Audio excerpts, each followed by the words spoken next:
গঠন হিচাপে কৰিলোঁ। আমাৰ টোটেল আছিলে 6,200 বিঘা মাটি আছিলে আৰু তাতে প্ৰায় 710 ঘৰ ফেমিলি আমাৰ আছিল।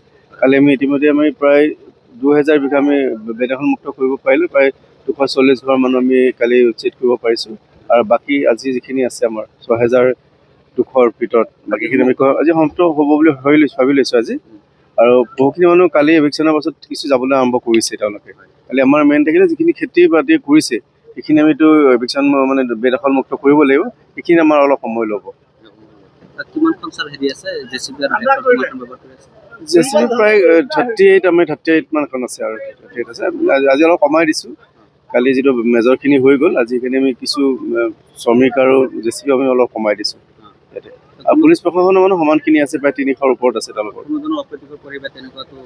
তেনেকৈ নাই হোৱা। কালি কেইজনীমান মহিলাই অলপ সমস্যা কৰিছে, তেওঁলোকে কৰিবই, কাৰণ তেওঁলোকৰ চকুৰ আগতে ঘৰটো ভাঙি গৈছে, ধৰক তেওঁ খেতি বাতিখিনি বিনষ্ট হৈছে। কিন্তু স্বাভাৱিক কথা আৰু এইখিনি, কিন্তু এনেকুৱা ধৰণৰ কোনো অপ্ৰীতিকৰ কথা নহয়। এইটো স্বাভাৱিক এটা উষ্ণতা এটা প্ৰকাশ কৰিছে আৰু তেনেকুৱা।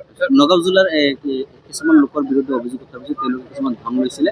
তেওঁলোকে কালি কৈছে কিবা পইচা দি কিনে দিছিলে, তেওঁলোকক এভিকশ্যনটো ষ্টে কৰিব বুলি ভাবিছোঁ। আৰু আমিও সেইটো শুনিছিলোঁ যে কেইটামান চৰৰ কথা হৈছে, আৰিমাৰী চৰ আৰু বেতলিবাৰী চৰ, এইকেইটা চৰৰ পৰা তেওঁলোকে পইচা লৈছিলে। গতিকে সেইকেইটা মানুহক আমি ৰখাই দিয়া হ'ব। গতিকে আমি প্ৰথম ষ্টাৰ্টটোৱে তাৰ পৰা কৰিছোঁ। আমি মেছেজটো এইটো দিব খুজিছোঁ যে আমি সেইটো বিষয়ে নাজানো। তেওঁলোকে কাক পইচা দিছে কি দিছে, সেইকাৰণে তেওঁলোকে ভাবিব পাৰে যে তেওঁলোকে পইচা দিয়াৰ কাৰণে দেৰিকৈ কৰিলে তেওঁলোকে ভাবিব পাৰে তেওঁলোকে নকৰিব। গতিকে সেইকাৰণে আমি ষ্টাৰ্টটোৱে কৰিছোঁ য'ৰ পৰা পইচা লোৱা বুলি শুনিছোঁ, তেওঁলোকে কোৱা কথা, আমিতো নাজানো, তাৰ পৰা আমি ষ্টাৰ্ট কৰিছোঁ। যিখিনি চৰকাৰে ডেফিনেটলি কৰোঁ, যিখিনি আমি দিব নোৱাৰোঁ।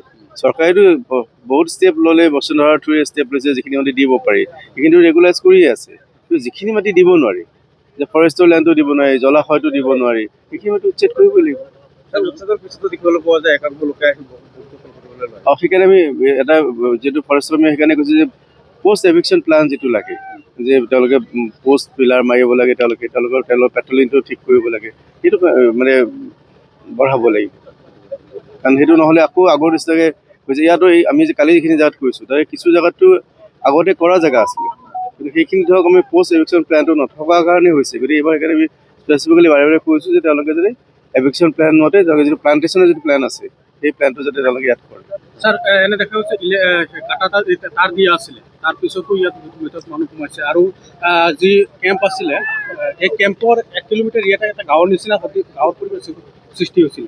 এইটো বনকৰ্মীয়ে সেইকাৰণে এইবাৰ কৈছোঁ, এইবাৰ যদি সেইটো পুনৰ যদি সেইটো হৈ নুঠে, তাৰ কাৰণে তেওঁলোকে অলপ সচেষ্ট হৈ থাকিবৰ কাৰণে জনাইছোঁ তেওঁলোকক।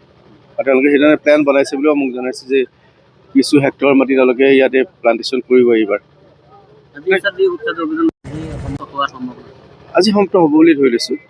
আৰু আজি সমাপ্ত হৈছে। কালি মোৰ টাউন এৰিয়াত অলপ উচ্ছেদ অভিযান আছে, সেইখিনি মই ৰোড চাইড ৰিজাৰ্ভেশ্যন অলপ আছে, সেইখিনি মই কৰিম।